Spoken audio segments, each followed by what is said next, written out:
Hi, my name's Noah. I was a conductor for the East Mecklenburg Marching Band for 2 years. I'm here to talk about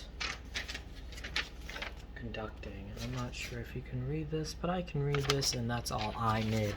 But essentially, this paper says communication equals consistency plus clarity, and that's what you want to get across in your conducting. Ultimately, conducting is communication to the band, communicating where to come in, how to play, and that's pretty much it. But for it to be proper communication, we need to keep our conducting consistent, and we need to make sure it is clear in what it is stating. So that means we're not going to be messy and conduct something like this, where our ictus point is closer to the center of our bodies. We want to keep it out.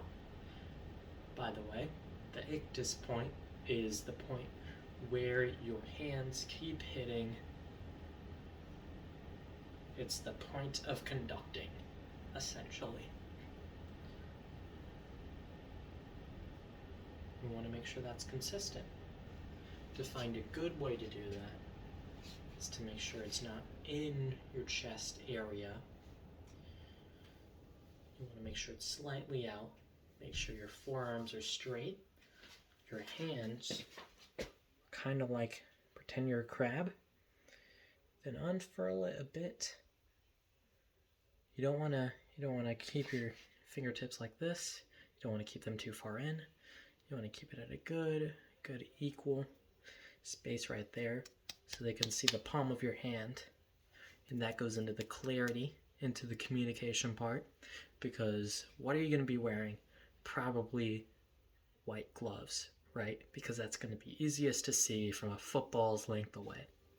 Be wearing white gloves, and the most surface area you're going to get is if you just conduct with the palm of your hand. Of course, you could conduct like this, with your entire palm facing out, fingers up and all. But when you think, oh, that's not going to be very comfortable for too long, is it? And we're going to be doing marching band for at least an entire season, right? So this is comfortable. You're going to want to hit the ictus point with the fingertips of your hands. Just keep your thumbs out.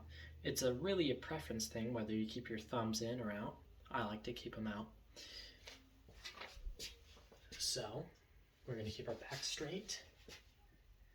Try to keep our arms parallel to each other, our forearms. We don't want to keep them too close in, not too far out. Find a good middle ground. It's easier to do this on a dresser or a stand, but my stand here is kind of crappy. And I've been doing this for a while, so I don't imagine that my form is going to be that bad, hopefully. So you're going to want to keep it consistent. Whatever style you want to go for, whether it's a more flowy legato style, all wide, not too high, very slow. We want to keep bouncing on the ictus point to make sure it is clear to the band what beat we're going to be on, so they can follow along and they can get into the groove of marching. Or we're going for a more staccato style, where it's real bouncy, real sharp, robotic even, which is not something you want to do for your entire show, hopefully. Hopefully there is some stylistic change in which you can go off of a basic 4/4 to a legato. 1, 2, 3, 4, 1. It's all about consistency. Once we keep the consistency up, Then we can go for the stylistic stuff. And that way the band can appreciate the communication. They'll communicate it back to you by playing how you're conducting, by looking at you. But if you're doing something crazy, where you're switching up styles too often, then they're not going to know what you're doing, and they're not going to look at you, because you're just going to confuse them more. We want to keep things very on theme, on topic in our conducting. For each section of the music, don't do too crazy things. Alright? Don't throw in too many cues. Don't do too much dynamics. Do what is necessary. If you do what is necessary, do the points that stand out the most. Do the points that need a crescendo, that need a decrescendo. Then you're communicating well. So, we got through the consistency, which is posture. Make sure we're hitting our ictus point. Make sure our hand is falling on the ictus point, almost as if we're bouncing a ball. Make sure our hand shape is the same on each side. We're mirroring each other. If your body was split in half by a chainsaw and you were conducting, your hands would be in the same spot. We're going to make sure that we're clear in our clarity. You want to make sure we're not doing anything too crazy, but we're doing just enough for the band to know what we're doing, so the judges can appreciate what we're doing, so we can have a little fun with it. We can throw some emotion into it, and that's also a good part of conducting. Throwing in your personal spice in there, but that comes after. That comes after you've knocked down the consistency and the clarity. That's the thing that you need the most.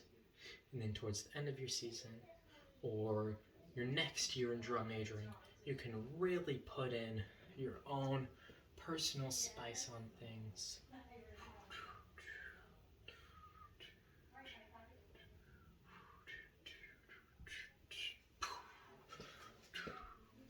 I like to use my knees a lot.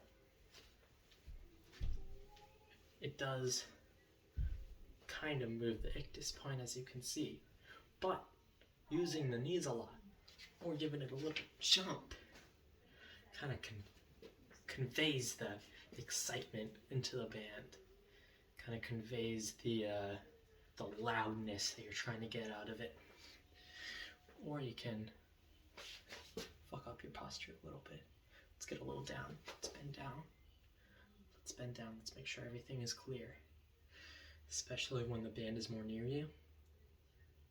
When you're conducting to a portion of the band that's right in front of you, you can get a little formed down. You can get a little quiet with your conducting. 1, 2, 1, 2, 3, 4. And move your hands in a way that's almost like water, like waves, you know? But we're going to want to make sure that's consistent throughout the themes. We're not going to be mixing it up too much. We're going to make sure the band knows what we're doing, knows what we're trying to convey.